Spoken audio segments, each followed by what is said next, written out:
aujourd'hui en tant que président, nouveau président depuis le 13 novembre du conseil départemental du Loiret. Marc Godet, avant de parler de votre nouvelle fonction et de l'actualité chargée du Loiret en cette fin d'année, quelques éléments de biographie.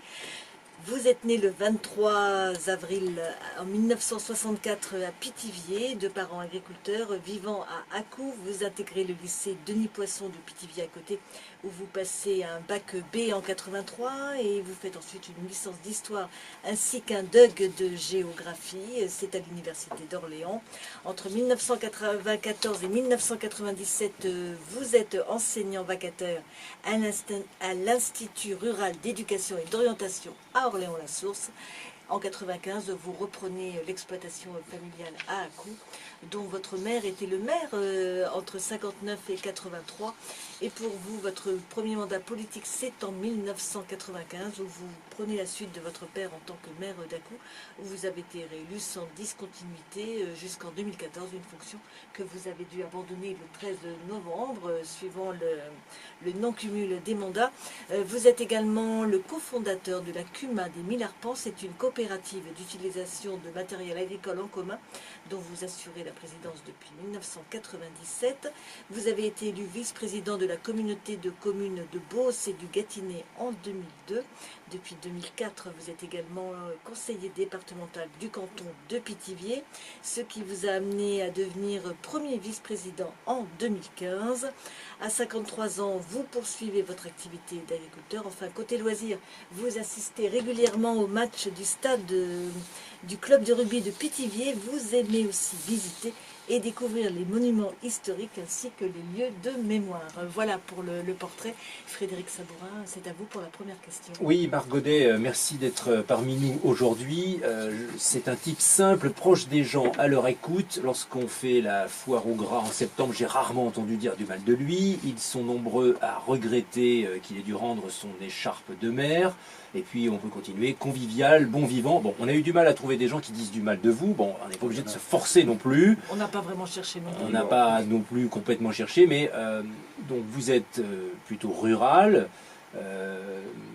Hugues Saury était plutôt urbain, plutôt banlieue chic d'Orléans, même si les gens d'Olivet n'aiment pas qu'on dise banlieue chic, mais c'est pas grave, c'est quand même une réalité. Donc deux styles différents, mais en même temps, on dit toujours du changement dans la continuité. Marc Godet, comment vous habitez la fonction de président de conseil départemental depuis quelques semaines que vous l'êtes maintenant, si tant est que vous vous soyez déjà fait à votre costume, que vous portez d'ailleurs très bien? Alors, Hugues Saury, elle dit qu'il était urbain, ruralo-compatible. Moi, je suis rural, urbano-compatible. Oui, c'est vrai. Donc, évidemment, le costume de président de conseil départemental, il est lourd à porter, effectivement. Je mesure que la marche est assez haute, même entre premier vice-président et président. Là, effectivement, on est en première ligne. Mais bon, voilà, je suis prêt à assumer, évidemment, puisque j'étais candidat. Je suis conseiller général depuis 2004, donc la maison, je la connais bien. Je connais le fonctionnement de cette collectivité locale. Je mesure aussi l'implication des agents dans leur travail et ça, je pense que c'est une grande satisfaction de voir que les agents sont mobilisés, ils sont au service du Loiret et des Loiretains. Donc voilà, ça facilite aussi le rôle du président. Malgré la difficulté d'être maire, tous les maires disent que c'est une des fonctions électives la plus passionnante, la plus proche des gens, les mains dans le cambouis, alors avec toute la dose d'embêtement qui va avec, mais est-ce que vous ne regrettez pas finalement d'avoir dû laisser ça? Est-ce que être président du conseil départemental, je suppose que ce n'était pas un rêve d'enfant? Non, alors ça a été un déchirement, hein, je vous le dis, de quitter le poste de maire d'Accou, parce que j'avais été élu en 1995. J'avais été le plus jeune maire du Loiret, ça dure qu'un temps, parce qu'après il y a toujours des jeunes qui nous prennent la place de plus jeunes. Alors justement, vous aviez rêvé à l'époque de succéder à votre père? C'était pas un rêve, c'est-à-dire que j'étais bercé dans la vie municipale, parce que moi quand je suis né, mon père était maire déjà depuis 6 ans. J'étais bercé là-dedans, c'est-à-dire que mon père partait tous les mardis soirs à la mairie pour sa permanence, le jeudi soir, les réunions de conseil municipal. Je l'accompagnais fréquemment aussi, j'aimais bien quand j'étais tout petit. Et puis les cérémonies patriotiques, j'étais aussi à chaque fois. Voilà, donc pour moi, c'était vraiment un milieu que je connaissais parfaitement.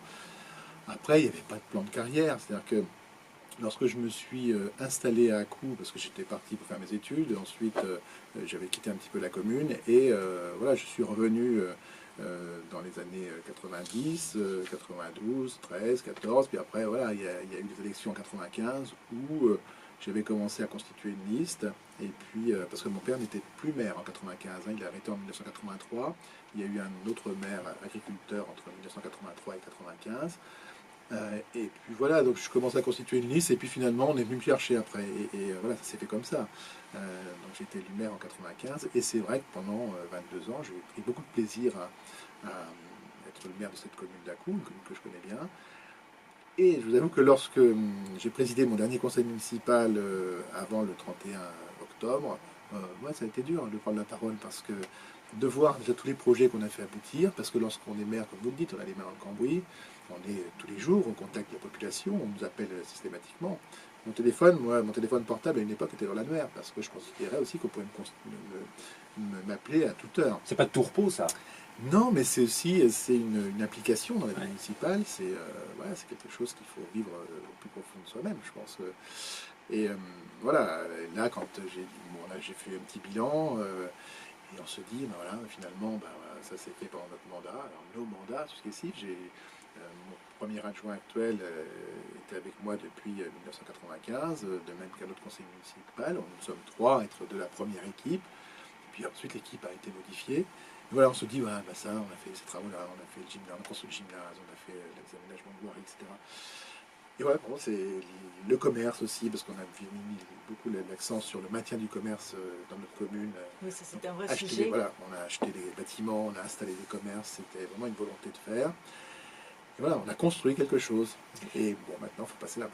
Alors justement, en tant que maire d'Acou, quand vous l'étiez encore, quel était votre avis sur la suppression de la taxe d'habitation pour les maires? On a vu leur colère. C'est une inquiétude, pour vous aussi, parce qu'on vous a donné, se disant, des garanties, mais on sait ce que c'est que les garanties gouvernementales. C'est pas toujours. Vous avez bien compris. C'est pas au département, au président de département, qu'on va apprendre que les compensations ne sont pas toujours celles qu'on attend. Tout à fait.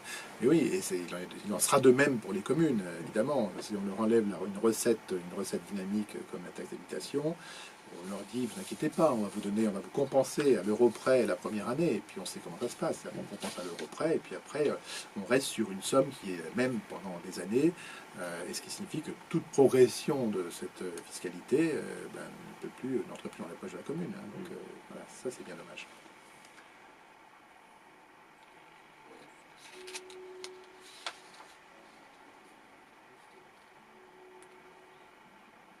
Vous écoutez Agora sur RCF Loiret en partenariat avec Maxcentre et aujourd'hui Frédéric Sabourin. Et notre invité est Marc Godet, président du conseil départemental du Loiret. Marc Godet, vous êtes agriculteur, vous connaissez plein d'agriculteurs, vous êtes vraiment trempé dans ce milieu agricole. Cette semaine, il y a eu la décision de prolonger de 5 ans l'utilisation du glyphosate, hein, un désherbant fabriqué par une firme bien connue qui s'appelle Monsanto. Je viens de terminer la lecture d'un livre très intéressant de Paul François, agriculteur charentais, qui combat Monsanto depuis son intoxication par des produits Monsanto, par le lasso, en 2004.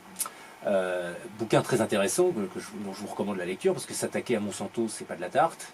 Il avait gagné en appel, et puis finalement Monsanto va aller en cour de cassation. Enfin bref, il n'en a pas fini de ses problèmes, puis il n'en a pas fini de ses problèmes de santé non plus. Cette histoire de glyphosate, qu'en pensez-vous? Est-ce que c'est vraiment, est-ce que vous faites partie de ces agriculteurs qui sont inféodés finalement à une politique agricole liée à l'utilisation des pesticides et des herbicides, dont on sait maintenant de plus en plus la nocivité pour la santé, non seulement la nôtre, mais aussi celle de nos enfants, celle des riverains des villages que vous côtoyez, que vous rencontrez? Est-ce qu'on peut faire une transition vers le bio? Comment on peut faire ça? Quel est votre avis sur la question? Les gens ont envie de vous entendre sur ce sujet-là. Vos mots sont très forts. C'est-à-dire que moi, je n'ai pas de position dogmatique sur le glyphosate. C'est un produit que j'ai utilisé, mais je l'ai utilisé avec raison. Lorsqu'on a certaines plantes invasives dont on ne peut plus se débarrasser, c'est une solution dans l'agriculture conventionnelle. Voilà, je l'ai utilisé. Je sais que d'autres l'utilisent, en particulier les agriculteurs qui pratiquent les techniques simplifiées. C'est-à-dire que les agriculteurs qui ne labourent plus ont besoin de désherbants assez puissants pour pouvoir laisser la place à leur culture. Maintenant, il y a certainement d'autres formes de culture qui peuvent permettre de s'affranchir de ces produits chimiques. Alors, moi, je ne suis pas en conversion à l'agriculture biologique. Nous sommes dans un système d'agriculture raisonnée et l'agriculture d'il y a 30 ans, je l'ai connue. Celle d'aujourd'hui, elle est différente. Aujourd'hui, les agriculteurs mesurent. Ils mesurent les doses d'engrais, ils mesurent très précisément. Ils adaptent la dose d'engrais aux besoins de la plante. De même que pour les produits phytosanitaires, Oui, qu'on là appelle aussi, les pesticides. oui, les pesticides, bon, on appelle ça produits phytosanitaires, parce que c'est aussi des produits qui sont, pour certains, qui sont là pour soigner les plantes, ou pour laisser la place aux plantes qu'on peut cultiver. Bon, sur ces produits phytosanitaires, beaucoup de progrès ont été faits.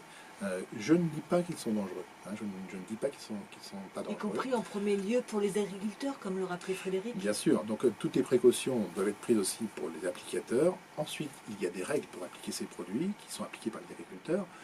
Voilà. Donc maintenant, je pense qu'on peut réfléchir évidemment à aller plus loin sur plus de respect de l'environnement, bien que les agriculteurs, ils respectent l'environnement, ils respectent la nature parce qu'ils sont les principaux utilisateurs de leur sol. En mettant des pesticides et des herbicides Alors, dans le sol? En utilisant des produits phytosanitaires avec raison.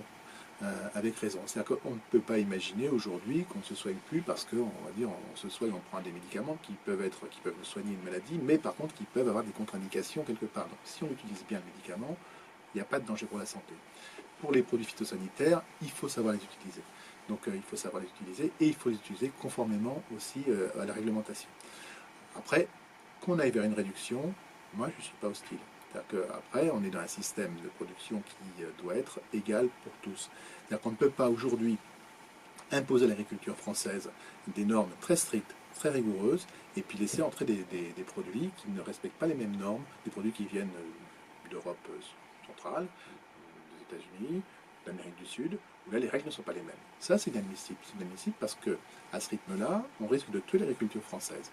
Donc il faut que la règle soit la même pour tous.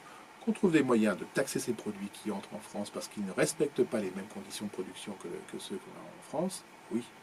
Après, ça peut nous permettre de dégager peut-être des moyens pour que les agriculteurs français puissent aller plus loin encore alors peut-être pas la conversion vers le bio, mais vers d'autres Oui, mais techniques. justement, de plus en plus de Français demandent du bio. Oui, alors Le marché du bio a augmenté oui, de tout à fait. 32% en 2016, Oui, c'est pas rien. Tous les agriculteurs français ne passeront pas au bio, sinon on ne pourra pas faire face à la demande de produits de consommation. Hein, donc on le sait, puisque quand on passe en agriculture bio, évidemment, il y a une très forte réduction de la production. Bon, après, moi, ce que je demande, c'est que les règles soient les mêmes pour tous. C'est-à-dire que les produits qui entrent en France respectent les mêmes règles qu'on nous implique en France, parce que sinon, il y a une concurrence déloyale, vous en doutez bien. Alors, moi, je n'excuse pas un agriculteur qui utiliserait des produits à mauvais escient ou qui aurait une mauvaise utilisation. Ça, évidemment, il faut veiller à ce que tout soit bien utilisé. Il faut respecter la réglementation, comme je l'ai dit tout à l'heure. Mais il faut que la réglementation soit vraiment la même pour tous. Est-ce que le département est prêt à aider les agriculteurs qui font cette conversion vers le bio? Est-ce que c'est déjà le cas? Est-ce que ça peut être le cas dans l'avenir? Ça pourrait être le cas d'une certaine façon, mais c'est plus une politique régionale dans ce domaine-là, on le voit bien. Et je sais que même il y a eu des problèmes de crédits qui n'ont pas pu être honorés. Mais voilà, c'est un sujet sur lequel on peut avancer. C'est une façon de botter en touche, c'est-à-dire que c'est une politique plutôt régionale. Enfin, il y a plein d'agriculteurs au conseil départemental, vous et puis d'autres, mais vous en connaissez pas mal. Enfin, il y a des attentes aussi. Oui. Et puis quand on est en session du conseil départemental, on entend dire que vous aidez la ruralité, les agriculteurs. Oui, mais je ne suis pas sûr que le recours à l'agriculture biologique soit la solution. C'est une des solutions. C'est une des solutions.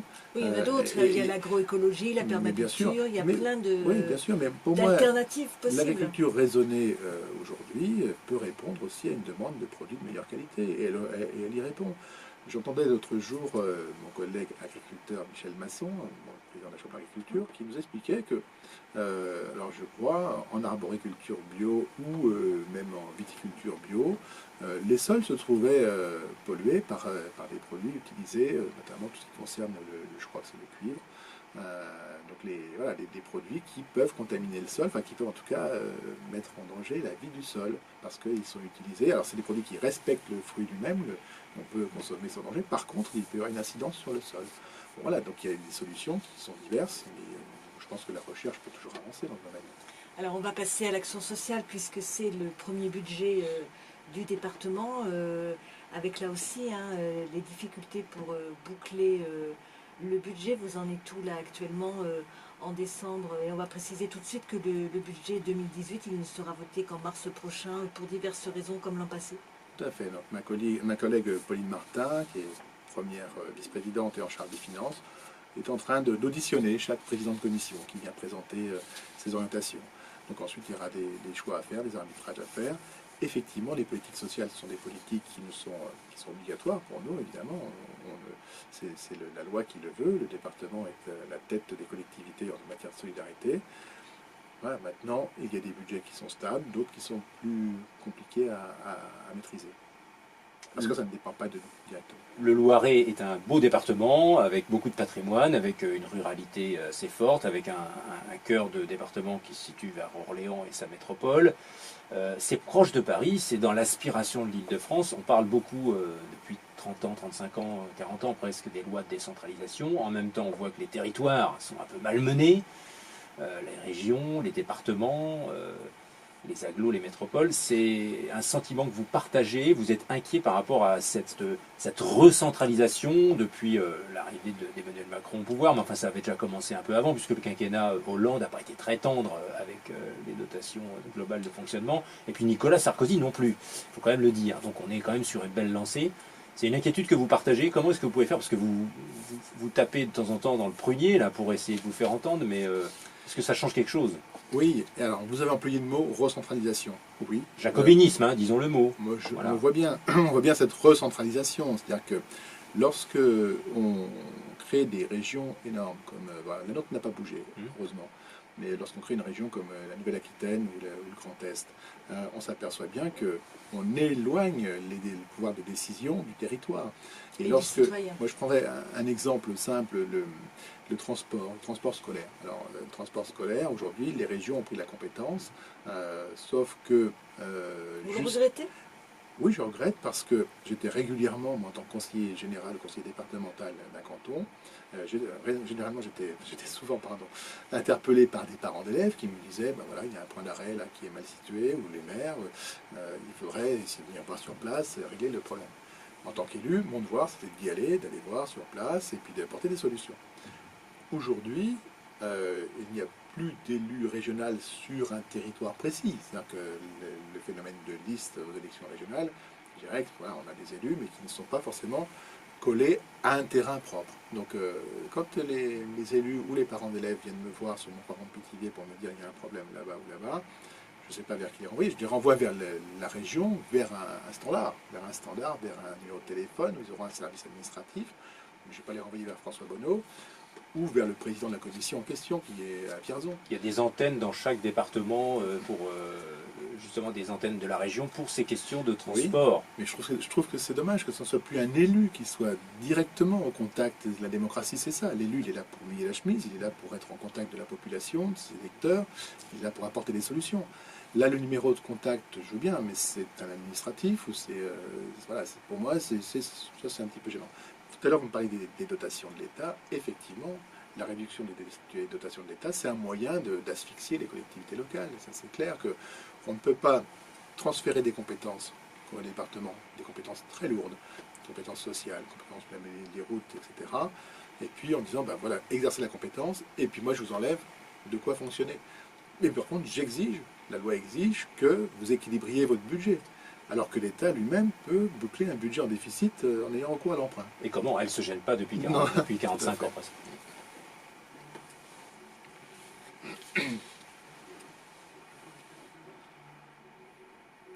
C'est toujours Agora sur RCF Loiret en partenariat avec Max Centre et Frédéric Sabourin. Et nous sommes en compagnie de Marc Godet, président du conseil départemental du Loiret depuis le 13 novembre. Il reste 5 minutes à cette émission. Marc Godet, on fait un peu de politique, juste une petite incursion en politique. Vous êtes sans étiquette. Voilà, c'est suffisamment rare pour le dire. Mais vous vous sentez proche des radicaux de droite. Est-ce que vous allez réadhérer ou est-ce que vous vous situez comment votre prédécesseur, tout en étant aussi apparaissant pas très politisé, il l'était quand même pas mal. Vous vous situez comment par rapport à ça? Vous allez réadhérer ou pas? Est-ce que d'ailleurs, est-ce qu'il est nécessaire d'adhérer à un parti politique? Alors, mon prédécesseur, Éric Beliger, lui était très politique. Extrêmement politique. Il était président d'un parti politique. Oui, je respecte. RPR, puis les Républicains. Je respecte. Il y avait une orientation qui était claire, qui était forte. Ensuite, Hugues Saury, qui était aussi républicain, mais je dirais modéré. Puis ensuite, il était sans affiliation depuis un an. Moi, honnêtement, ma carte politique, oui, c'est vrai que je l'ai rendue juste après les élections régionales, parce que j'étais déçu. Je suis parti déçu de... En 2015 Oui, en 2014 même. Ah oui, fin 2014. Voilà. Oui. Et donc, voilà, parce que j'étais centriste, j'étais adhérent au Parti radical valoisien, effectivement, à l'époque avec Grégoire Mala, qui est un Orléanais bien connu. Et puis, j'ai migré vers l'UDI, parce que c'était la démarche logique. J'appréciais beaucoup Jean-Louis Borloo. Je connais aussi Laurent Hénard, maire de Nancy, qui est président du Parti radical valoisien. Voilà, c'est des gens avec qui je me sens en phase. Vous allez finir en marche, là, si ça continue. Non, c'est pas prévu. Mais ceci dit, quand le président de la République propose des mesures qui vont dans le bon sens, dans ce que je crois, en tout cas, Plutôt le de bon droite. sens, moi, je suis pas, je suis pas, comment dire, binaire. J'ai applaudi les deux mains. Par contre, lorsque on a un discours, par exemple, entre autres sur les collectivités locales, et que le discours ne colle pas à la réalité, on ne peut pas dire bravo les communes, bravo les départements, faites de belles choses, et en même temps leur enlever tous les moyens de fonctionner. Donc ça, là, j'apprécie moins, évidemment. C'est le en même temps, justement, qui Bah ne oui, vous convient peut-être pas. Donc voilà, je pense que là où effectivement je suis sans étiquette, je ne sais pas combien nous sommes de présidents de département sans étiquette politique, à parenté d'hiver droite, comme on dirait. Mais bon, je pense qu'il y a des chances que je retourne vers un parti politique dans le courant de l'année 2018. Je vais observer. Un dernier sujet qui fâche un peu, c'est la déviation de Jargeau. On coupe des arbres, beaucoup d'arbres, disent les opposants, ou en tout cas les personnes qui regardent un peu ça de près, les écologistes, certaines associations, etc. Massacre à la tronçonneuse. Il y a même un journal, un petit journal local qui vous pastiche avec la lettre du castor, hein, qui vous pastiche avec une perruque de Donald Trump. C'est pas très sympa pour vous, oui, voilà, ça se trouve sur Internet. Bon. Voilà, vous avez trouvé des gens qui disent du mal. Oui, oui, vous voyez, j'ai quand même fini par en trouver. Bon, il faut dire les choses comme elles sont. Quand on fait une déviation, faut couper des arbres, mais est-ce qu'on n'en coupe pas trop? Comment vous réagissez par rapport à ces attaques? J'aime bien la caricature, mais ça tombe bien. Ouais, mais là, franchement, comparé à Donald Trump, je trouve ça insultant. Bon, ça, c'est certainement le propre de la caricature. Pourquoi pas me mettre aussi des moustaches de nazi pendant qu'on y est, quoi. Je trouve ça... On peut aller jusque-là, mais là, ouais, effectivement, je trouve ça dur parce on a dépassé un point Goldwyn, comme on dit. C'est pas mon tempérament du tout. Et sur le fond de l'affaire? Effectivement, là, les travaux vont commencer autour de Saint-Denis-d'Hôtel. Il y a du déboisement. Ça paraît impressionnant parce que c'est déboisé très large. La route, c'est pas une 4 voies, évidemment. La route sera une route à 2 voies, avec des replantations ensuite en bordure dans des espaces sécurisés. Voilà, c'est sûr que c'est toujours impressionnant. Lorsqu'on commence ces travaux, lorsqu'on déboise, c'est impressionnant. Ça fait peur. Maintenant, lorsque la déviation sera terminée, on verra bien qu'on oubliera vite ces dégâts-là. Il nous reste 1 minute. Les dossiers de fin d'année, c'est quoi, Marc Godet, très rapidement? Les dossiers de fin d'année, moi je peux vous parler un petit peu de route, parce qu'il y a le pont de Châtillon-sur-Loire qui est toujours préoccupant, et dès qu'on arrive à cette période hivernale, le pont est fermé à la circulation. Je comprends que ça soit difficile pour les Châtillonnais et les personnes qui habitent ce secteur-là, savoir qu'il y a un pont sur la Loire et qu'il est fermé. Je leur dis, prenez patience. Il va être reconstruit. Voilà, dès le mois de janvier, on aura l'entreprise qui sera titulaire du marché, et puis on pourra commencer les travaux le plus vite possible, et j'espère qu'en 2019, on pourra circuler sur le pont. Eh bien, merci beaucoup Marc Godet d'être venu ce matin au micro de RCF Loiret en partenariat avec Maxentre. Merci beaucoup Frédéric Sabourin. Merci à vous. Et on rappelle, comme à chaque fois, que cette émission est à retrouver en podcast sur rcf.fr ou sur, bien sûr, le site de Maxentre. Et là, il faut taper maxentre.fr. Bon appétit à tous, bon week-end. Merci bien.